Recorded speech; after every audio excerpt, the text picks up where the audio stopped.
Soulsborne games are one of the more popular subgenres of gaming that rose in popularity with the FromSoft Dark Souls series. And in 2023, we received one of the most purchased Souls game to date, Elden Ring. Shortly after, I started looking for some Souls-like games I could play in VR that felt authentic to the genre, and while browsing YouTube, I discovered Grimlord. Grimlord is a Soulsborne game that is one of a kind when it comes to many aspects of the Soulsborne genre, and truly feels like the closest thing we currently have to something straight from the FromSoft team. So today I want to talk to you and take a look at what makes Grimlord one of the best Soulsborne VR games that's coming to Steam in 2022. Let's start out by talking about the different weapons that Grimlord currently has to offer. These are daggers, long and short swords, spears, axes, staffs, and bows. Now, each of these weapons do have stats based on the specifics of the weapon. So for swords, that's going to be the type of blade, guard, hilt.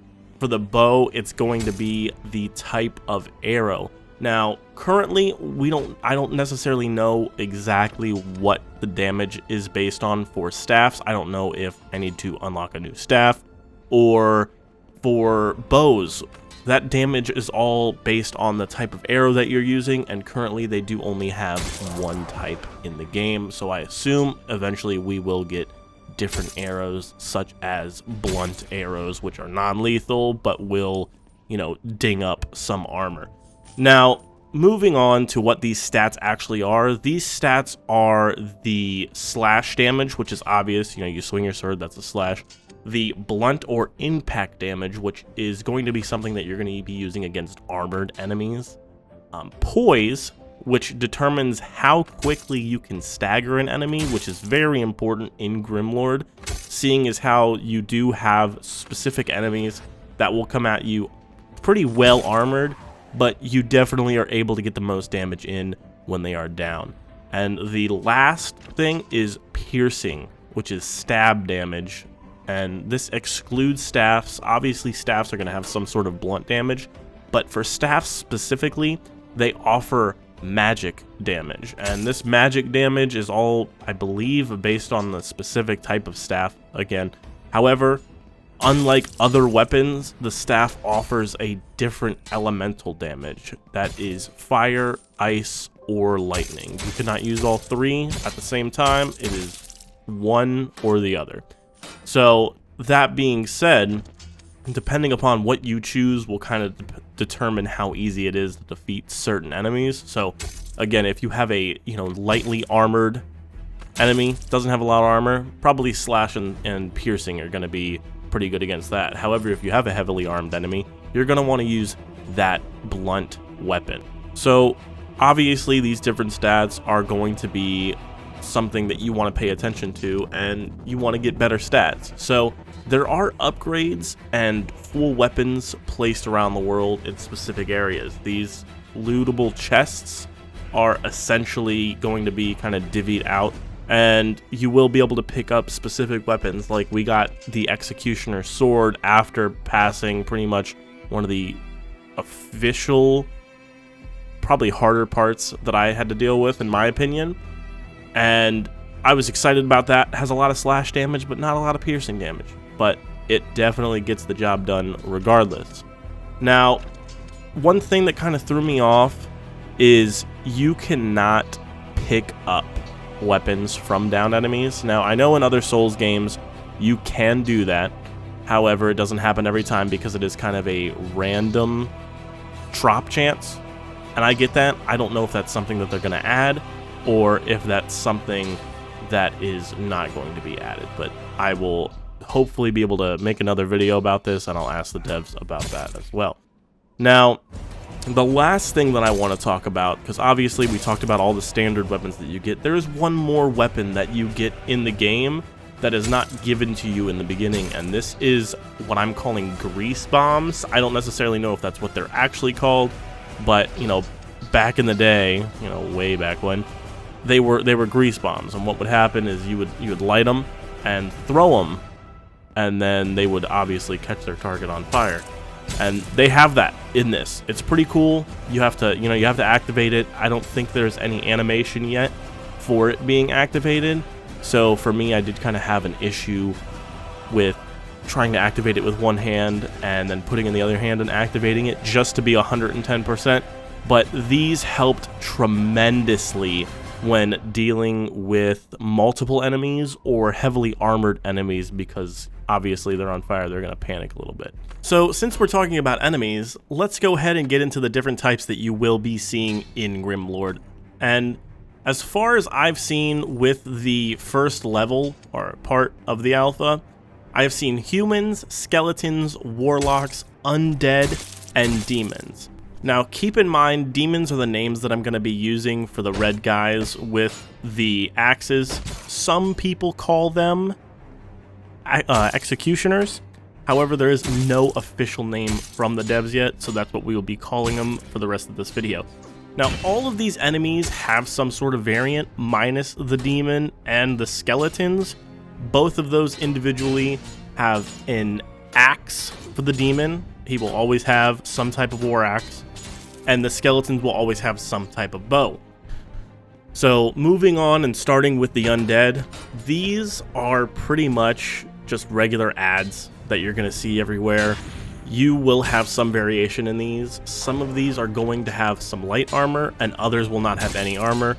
Most of their weapons are pretty low tier. They don't have bows. They're all just one-handed swing weapons. And the only different variation that you're going to see is one undead does carry a long shield. And a long shield essentially covers him from the top of his mouth all the way down to his legs. So this is your first opportunity to learn about openings or baiting hits from enemies, and kind of shows you that there will be enemies you're not going to be able to take out with a few slashes and not get hit. You are going to have to take your time with them, and I think this is a great introduction to baiting hits.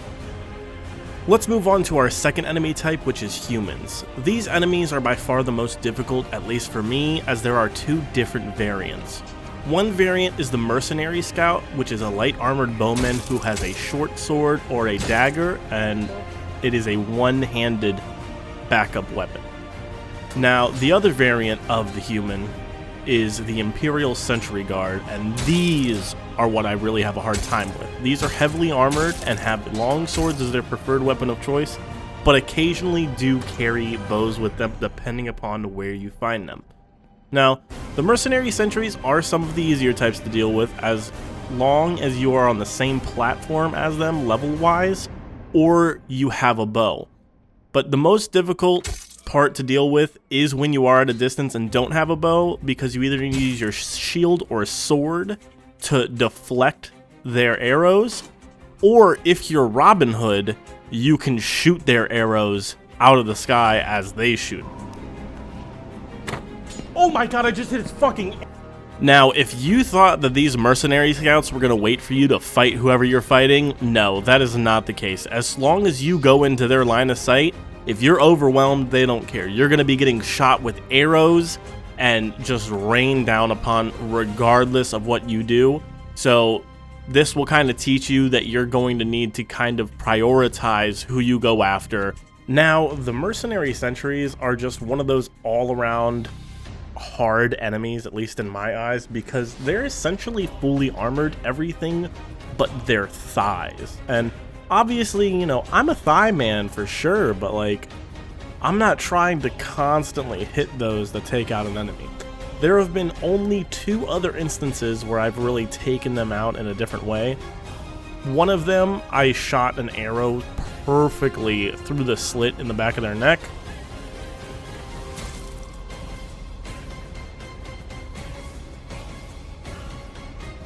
The other was, and what I usually do, is knock them down with a poise weapon, whether that be a blunt or a shield weapon, and essentially knock them down and chop at their legs and their neck to take them out, because that is all you can really do when it comes to these guys. They are hard to kill. They are just immaculate when it comes to protection of their bodies with that full set of armor.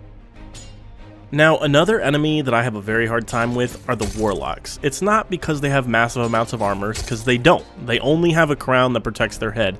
Now, it does kind of make the bow a little bit of an annoyance to try and use, because if you do want to get a headshot with the bow, unfortunately, their head is protected. So, I usually use the sword to take them down with relative ease. The hard part of reaching them with the sword, however, is as Warlocks, they are essentially necromancers that are able to raise ghouls out of the ground and use those to defend themselves with. They're essentially ad spawners. Now, although there are ghouls that you have to worry about, there's up to 3 that you have to worry about.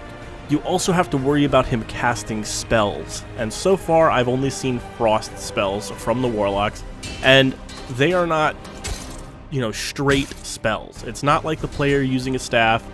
It is a lock-on effect. So you either need to bring a shield with you, deflect it with the sword, or you need to dodge it. And those are the only 3 ways that you can really do it. Now, taking these guys out can be easy, but you have to know how to do it. And this kind of forces you to make a train with the ghouls, lead them away, and then go back to the Warlock directly and just smack the ever-loving crap out of him with that sword. Just slash damage all day, every day. And that is going to be the main way to do it. You still need to worry about his staff, but when you're in a certain range, he no longer hits you. I don't know if that's by design. However, I think it may be something to do with him being unable to spellcast when you are so close to him. The last and final enemy we're going to be talking about is the demons. And again, this is the unofficial name. However, they are the most heavy-hitting enemies in the game. They usually do not chase you. They are more of an ambush type. They're going to be hiding around corners. They're going to be hiding in sheds, lying and waiting for you to not see them, and then just take one massive swoop with their war axe and take you out. I believe these take about a 1/4 or like a 1/6 of your health every time you get hit by them.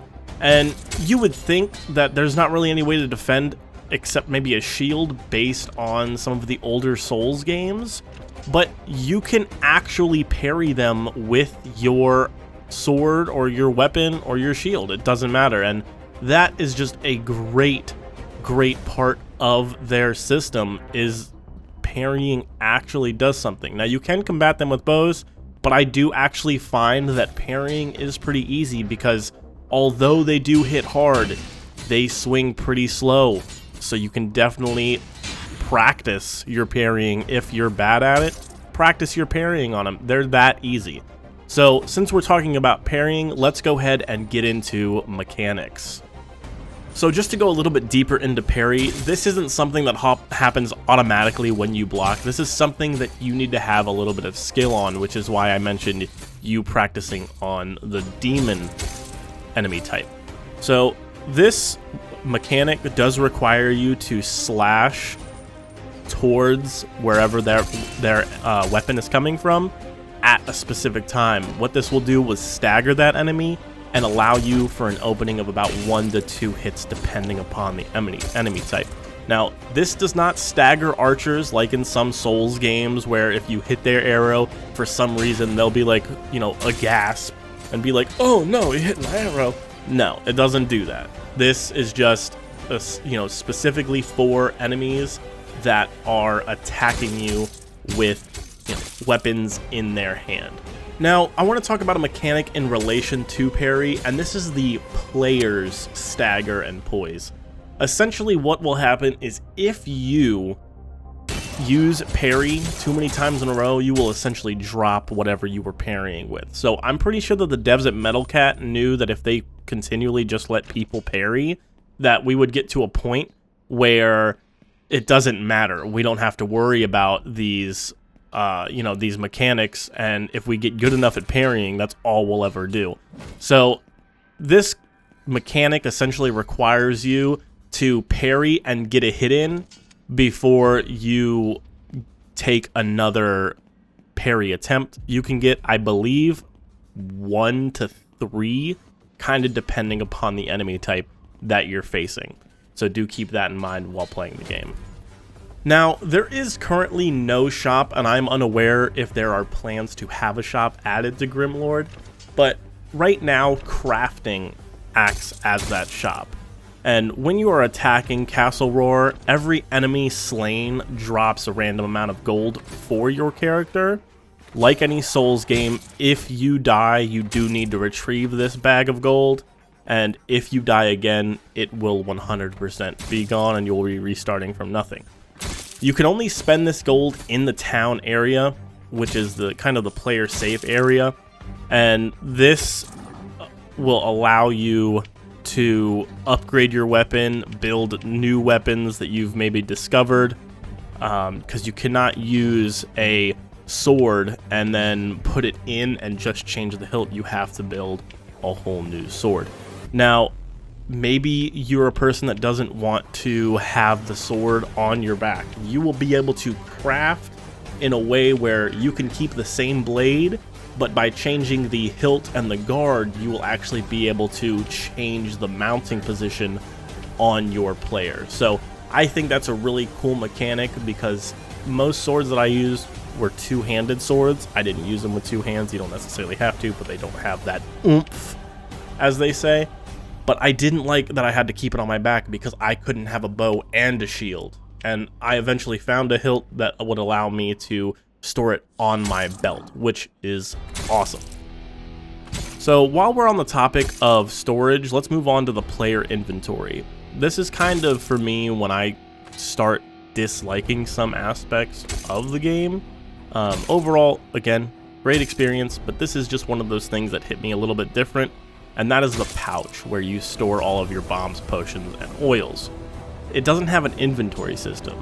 And the only way to get something that you got earlier in the run, whether that be a health potion, a bomb, oil to throw at an enemy, is to throw all of your inventory on the ground until you get that piece.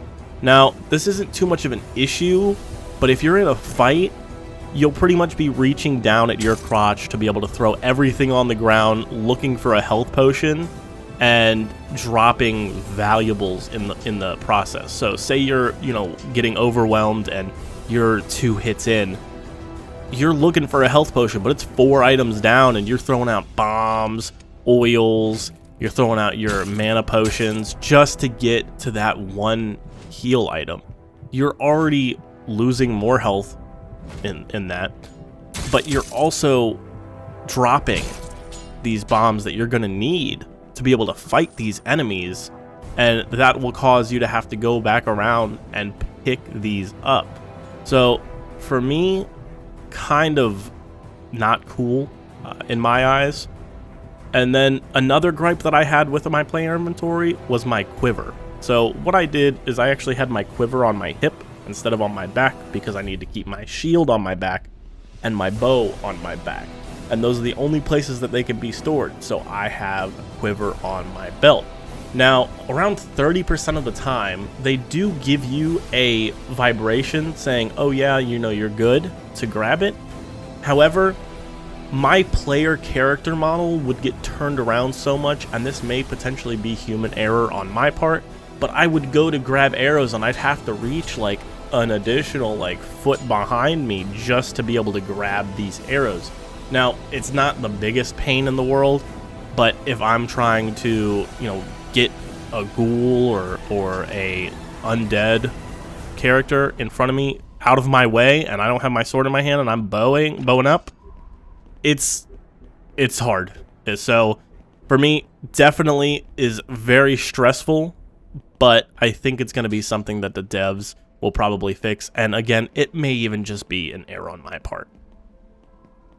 The last mechanic I want to talk about is the grab mechanic, and this mechanic is like Half-Life Alyx, where you do have to put your hand out and you'll be able to pull an item towards you as long as you're within the trigger radius for this mechanic to work. Now, this is a little bit different from Half-Life Alyx and may be annoying for some people, but I think this is probably one of the most amazing, well thought out things that could have potentially been done by accident, but I don't think the devs did this by accident. I think this is 110% intentional. So what I mean is, like in Half-Life Alyx, you pull this towards you and it comes towards you. However, in Grimlord, it'll come towards you, but it's not really with any speed. It is more of a float mechanic to more or less help the player grab something rather than having them bend down constantly, which I appreciate, but that's not even what I'm most excited about with this mechanic. I enjoy the float part of this mechanic strictly because it allows you, when you parry and make the mistake of over parrying without attacking, you cannot just Captain America your way out of a situation with the shield. You can't just grab it and pull it towards you. It's something that you have to keep in the back of your mind, that if you drop that shield, you're not going to be able to look down and just grab it. It's going to take a second. So this adds an amazing amount of stress and urgency to the game for me, and especially if you're not paying too much attention on the sound cue that tells you that although you have parried, you did drop your weapon or shield. So I've died to this a few times. Definitely 100% my fault for not hearing it. Maybe they turn it up just a little bit, but all in all, I think this mechanic is working as intended, and if it's not, I hope the devs never change it. So overall, Grimlord is a great experience and definitely a welcome addition to the VR gaming space as a whole, and I think this is something that very hardcore Souls-born enjoyers can pick up and play and have a good time. That being said, this game is set to release Q4 of 2022. That is this year. They don't have a specific date or month or anything like that yet, but it is coming out this year, and that has not changed so far. Now, if you do want to try this, it is unfortunately PC VR only right now, but there is a demo on Steam that you can try out. It will be coming to Quest 2. There is no release date for that, but they are currently working on the port as we speak and as you're watching this. So that being said, as a whole, loved the game, been enjoying it. I can't wait for more content, and it's just amazing. So I recommend, if you want to keep with this game, go ahead and click the link in the description. I'm going to link you guys directly to the Grimlord Discord. It's Metalcats. This is the devs Discord, and have a ball. Ask any questions you want in there, and if you have any questions for me, definitely make sure to leave a comment below. But that being said, this is the end of the video. My name is Buttersomething. I want to thank you for watching, and if you haven't already, I encourage you to subscribe to the channel for more games, news, and content reviews. This is Buttersomething, and I'll see you in the next video.